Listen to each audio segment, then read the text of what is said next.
Bonjour les amis du Padre Pio. Nous voilà encore une fois pour notre anecdote racontée par M. Jean Goyard à propos du Padre Pio. Avant ça, je voudrais vous raconter l'histoire d'un grand saint, une histoire très courte, Saint Louis Bertrand, un prêtre dominicain qui est décédé en 1508. Il était en train de confesser un pécheur. Et à chaque fois que le pécheur lui racontait un pénitent, ce pénitent lui racontait un péché, il regardait le prêtre, le bon prêtre, et il voyait que sa physionomie ne changeait pas. Alors il se demandait si le prêtre était indifférent, complètement indifférent à cause de ses péchés. Et à la fin de sa confession, il a avoué à Saint Louis que quand il voyait sa physionomie après chaque péché, il voyait que le prêtre ne réagissait pas. Et alors le prêtre lui a dit tout simplement ceci: « C'est vrai, je ne suis pas indifférent que vous avez offensé Dieu. Absolument pas. Mais je ne suis pas indifférent non plus que vous avez confessé vos péchés et que vous avez rendu une très grande joie à Dieu notre Seigneur. » Alors, les prêtres et les pénitents ne sont pas toujours pareils, comme nous allons voir dans l'histoire que M. Jean Goyard va nous raconter. Voici une histoire, une anecdote racontée par M. Jean Goyard à propos d'un pécheur téméraire et allons, je vous laisse avec ses paroles à lui. Merci.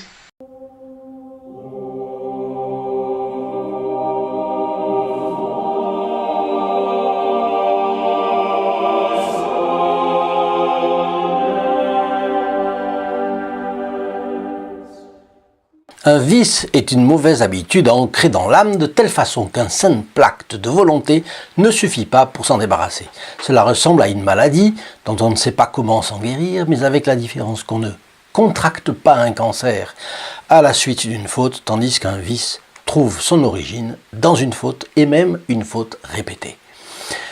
Si on meurt dans cet état, où va l'âme du pécheur? Voilà pourquoi Teodoro, homme du nord de l'Italie, a pu dire que le Padre Pio l'avait guéri d'un vice. À la suite de quelles péripéties? C'est ce que nous allons voir dans ce vidéo. Le Padre Pio m'a guéri de ce vice. Chers amis, fidèles du Padre Pio, bonjour, mon nom est Jean Goyard et vous assistez au programme Marchons avec Padre Pio.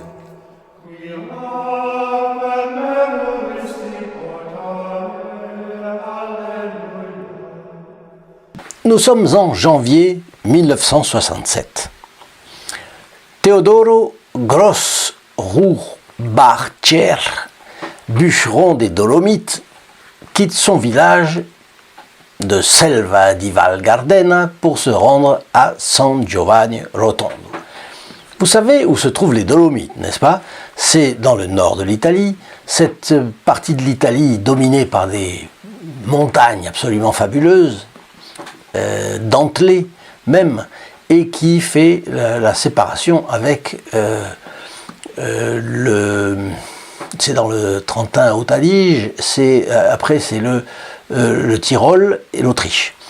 Donc c'est une partie de l'Italie qui auparavant était réunie au Tyrol, et c'est la raison pour laquelle le nom est un peu étonnant pour un Italien. On l'appellera Teodoro, c'est plus facile. Arrivé au confessionnal, donc, il avoue, entre autres, son incapacité à garder sa langue dans sa poche, tant avec les animaux qu'au bar. C'est-à-dire, c'est une manière de dire, pour ne pas dire la vérité en fait.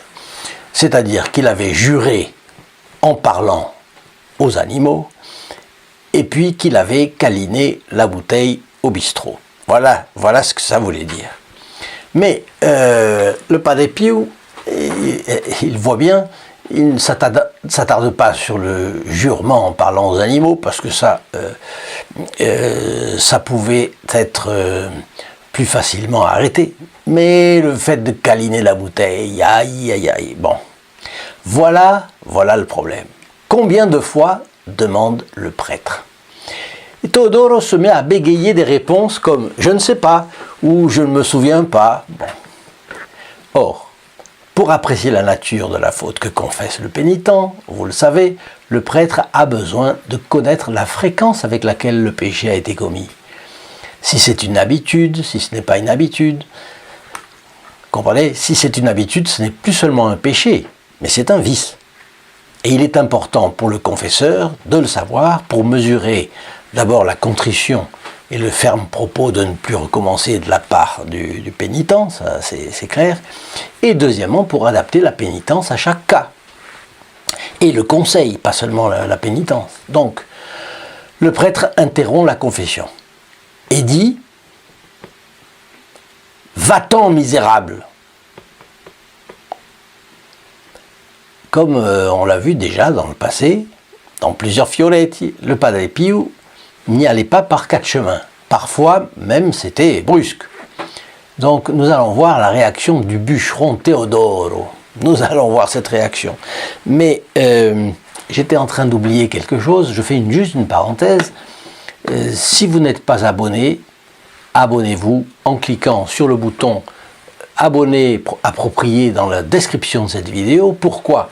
Parce que nous commentons un fioletti chaque jour et vous perdrez les fioletti si vous n'êtes pas avisé. Or, il n'y a plus d'avis automatique comme autrefois dans YouTube, donc c'est pour ça que vous ne serez pas avisé. Il y a des personnes qui m'ont écrit en me disant bon, mais on n'est plus au courant. Oui, on n'est pas au courant parce que c'est le système qui a changé. Nous n'y sommes pour rien. Donc, abonnez-vous. Abonnez-vous, vous ne perdrez aucun fioletti commenté chaque jour sur le Padre Pio. Et en plus, vous avez un cadeau de bienvenue. Ce cadeau de bienvenue, qu'est-ce que c'est? C'est une sainte messe qui est pour vous. Vous abonnez, le vendredi qui suit votre clic, vous avez une messe pour vous.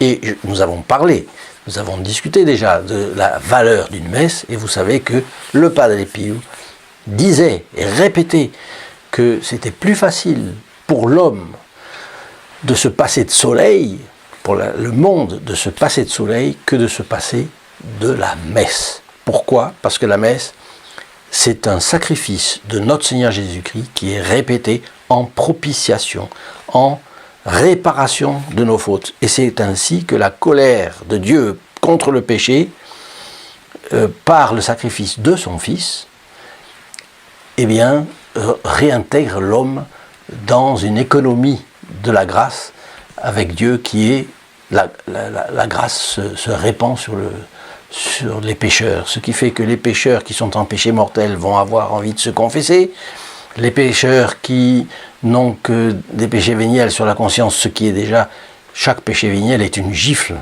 contre notre Seigneur à sa passion, attention. Hein. Mais, alors, la personne voudra se débarrasser de ses péchés véniels également.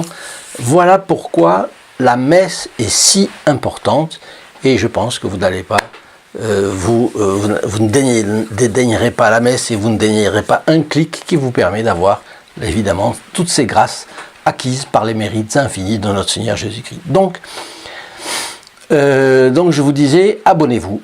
Abonnez-vous et faites abonner vos amis, c'est une chose importante. Donc, rappelons-nous que l'homme a tendance à biaiser. Nous revenons à notre fioletti. L'homme a tendance à biaiser. Non seulement quand il était en société, mais aussi avec Dieu. Par exemple, Adam et Ève, après le péché originel.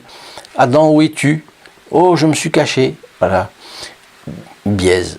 Et Ève, quand elle est interrogée par Dieu, ah non, mais c'est le serpent qui m'a tenté, il m'a dit que c'est un fruit bon et à manger, etc. Voyez. Et Adam, ah ben Adam, non, c'est Ève qui m'a tenté. Bon. C'est toujours l'autre, non? Alors, l'autre a tenté, mais qui a fait le péché, c'est eux. Bon. Et puis, l'homme a tendance à biaiser, non seulement avec Dieu, mais avec lui-même. Parce qu'il y a des choses qu'on a du mal à s'avouer à soi-même. C'est pour ça qu'on parle du péché occulte, le péché caché. C'est le péché le péché qui nous empêche de nous corriger de nos défauts. C'est un péché qui est au fond. Et en général, avec un bon confesseur, on trouve quel est ce péché. Bon. Donc, comme il est bon de rencontrer quelqu'un comme le Padre Pio, qui a le discernement sur votre âme et qui sait vous montrer le droit chemin. Bon, on n'a plus le Padre Pio. On ne peut plus aller à San Giovanni rencontrer le Padre Pio, mais avec la grâce du Padre Pio, et si on lui demande de nous faire découvrir notre péché caché, eh bien nous y arriverons, ça c'est certain. Bon, vous vous rappelez ce que demandait Du Guesclin dans une prière qu'il adressait à Saint Louis roi de France. Il disait, vous qui étiez franc comme l'or, une chose comme ça, coupez les ponts à mes feintises. Et c'est ce que vient de faire le Padre Pio. Il a coupé les ponts à une feintise du bûcheron Teodoro. Le Padre Pio, très franc, n'est-ce pas? Très franc. Très franc quand c'est nécessaire. Et d'un autre côté, si bon, si miséricordieux, comme vous le voyez ici, d'ailleurs. Alors, je rappelle que pour ceux qui n'ont pas encore la photographie du Padre Pio, eh bien, il est possible de la recevoir gratuitement, sans payer la photographie, sans payer le port non plus, et vous l'aurez chez vous, de manière à ce qu'il puisse protéger votre foyer qui veille sur vous et les vôtres au long de la journée. Donc, sans payer, si ce n'est le prix d'un appel local pour la France et les dom-toms, eh bien, cela ne vous coûtera que, il y a un prix, un Ave Maria pour ceux qui vous l'offrent. Parce qu'il est vrai que vous ne payerez rien en argent, mais je vous demanderai de remercier par un Je vous salue Marie, le membre du groupe des Padre Pio, des protégés du Padre Pio, qui vous l'aura offert. Voilà. C'est une chose que je pense que vous pouvez bien le faire pour la personne qui vous aura permis d'avoir cette photographie. Pourquoi j'ai dit ça? Parce que ce sont les protégés du Padre Pio qui supportent les dépenses de la chaîne pour faire arriver le Padre Pio dans tous les foyers susceptibles de s'intéresser à lui. Et si c'est gratuit pour vous, évidemment ça ne l'est pas pour tout le monde, ce sera un membre de ce groupe qui vous l'aura offert. Donc je répète, il suffit de téléphoner au 08 05 36 08 47, c'est tous les jours de 8h30 à 12h30 et de 13h à 19h, sauf le samedi où ce sera de 9h à 12h30. Et vous recevrez la photographie dans les 20 jours normalement.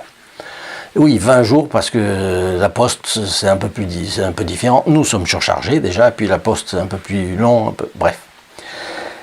Le Padre Pio vient donc de renvoyer le bûcheron Teodoro en lui disant « Va-t'en misérable ». Ouh, va-t'en misérable. Je ne sais pas si un prêtre aujourd'hui ferait ça. Il aurait le courage de faire ça. Bon, il faut être le Padre Pio, mais enfin, il y a aussi le fait qu'on n'est plus en 1960, dans les années 60 ou 50, on est à une époque où, bref, c'est plus compliqué. Mais, disons, si la personne n'accuse pas la fréquence de son péché, c'est qu'elle ne veut pas voir son péché en face ou ne veut pas s'en humilier, ce qui revient plus ou moins au même.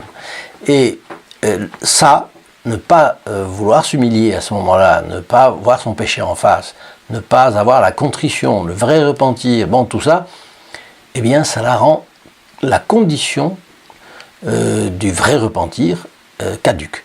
Et le pénitent se rendra coupable d'un abus du sacrement de confession. Vous voyez pourquoi le prêtre a raison parfois de refuser l'absolution à quelqu'un qui vient se confesser. Ah, vous me direz combien de prêtres font ça aujourd'hui? Ça, j'ai aucune idée. Je crois qu'ils ne tiennent pas la statistique de ça. Bon.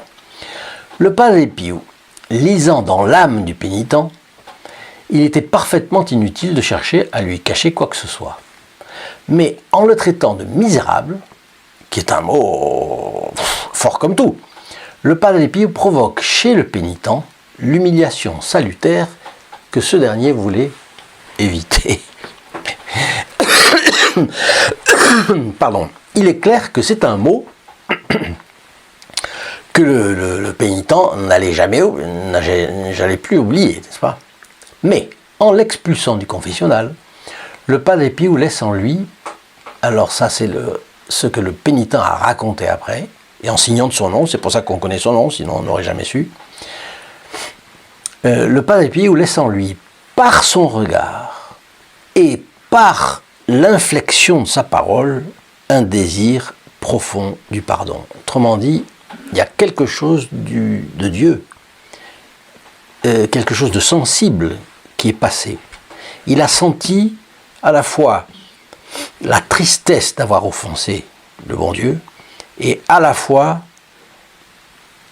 mais peut-être pas encore la tristesse profonde, mais enfin il a senti quand même, et une nostalgie de l'époque où il n'avait pas péché. Il est important de cultiver ce désir profond du pardon. Nous tous. Alors ce bûcheron me fait penser à l'évangile du pharisien et du publicain. Vous savez, le pharisien est content de sa pratique religieuse, toute formelle, dont il a la conception des Juifs du temps, de notre Seigneur Jésus-Christ, et le publicain, lui, s'humilie devant Dieu à cause de ses péchés qu'il voit en face. Et il ne se trouve pas digne de comparaître dans les premiers bancs du temple. Bon. Notre Seigneur Jésus-Christ pose la question. Lequel des deux est revenu chez lui justifié? Eh bien, notre bûcheron Teodoro est parti de sa confession, mais disons, pas justifié, sinon le Padre Pio lui redonnait l'absolution. Mais combien vont à la confession juste comme un rite bâclé pour penser que leur conscience est en paix, n'est-ce pas? Voilà. Alors ne faisons pas comme ce bûcheron, vraiment. Alors au bout de 10 mois, le 16 novembre de la même année, notre bûcheron se retrouve dans la sacristie pour saluer le Padre Pio. Alors, vous voyez comme c'est, il va saluer le Padre Pio. Il sent qu'il n'est pas rabiboché encore avec Dieu, et donc il veut se rabibocher avec Dieu. Bon. Et c'est lui qui raconte là. Dès que le Padre Pio m'aperçut, il me dit avant même que j'ouvre la bouche: quand es-tu parti de chez toi? Comme un vieux copain. Et alors c'est une manière en fait du Padre Pio de détendre l'atmosphère, de faire sentir au pénitent qu'il ne lui en veut pas. Il l'a traité de misérable, mais c'était mérité. Donc en fait que son traitement précédent ne comportait pas d'hostilité personnelle. Alors voilà ce que répond le Teodoro. Théodore qui câline la bouteille. Hein. Bon. Hier à 10 heures, mon père, répondis-je. Et il me regarda quelques instants et passa à autre chose. Alors il le regarde quelques instants. C'est intéressant ça. Il laisse son regard s'approfondir dans le regard de Théodore.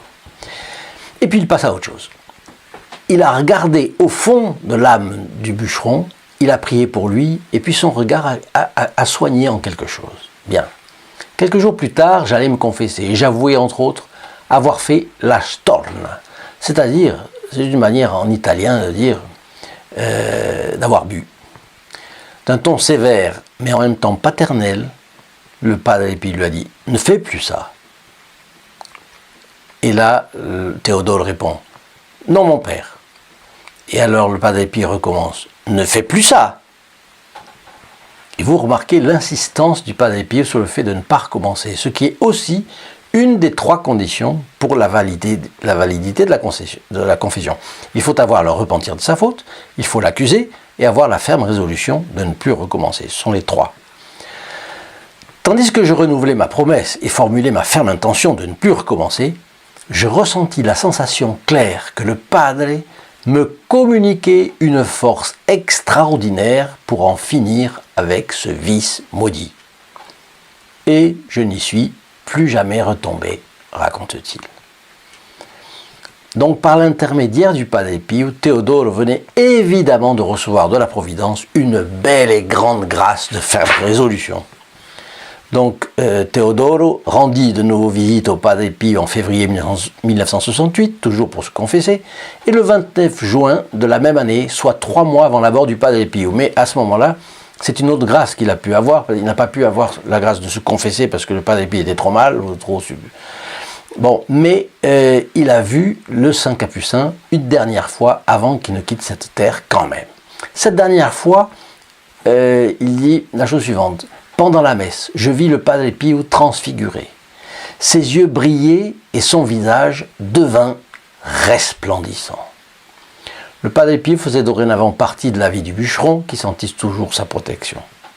Alors, se placer sous la protection du Padre Pio, c'est comme contracter une alliance avec lui. Il faut lui être fidèle, mais il veillera sur nous. Que faire de mieux? Que pouvons-nous faire de mieux? Un pas de plus pour le Padre Pio? Vous aussi, vous pouvez être un protégé du Padre Pio. Je vous donne donc rendez-vous dans la description de la vidéo. Ici en bas, vous avez un lien qui vous conduit à la page dédiée au protégé du Padre Pio. C'est st-padre-pio.fr et vous y verrez les bénéfices qu'ils reçoivent et les aides qu'ils peuvent choisir pour la chaîne. Je vous demande de me laisser vos commentaires sur cette vidéo et surtout de la partager. Partagez. N'oubliez pas votre like non plus. Je vous souhaite une bonne journée et à demain. In nome del Padre, del Figliolo e dello Spirito Santo, e così sia. Sia lodato Gesù e Maria, e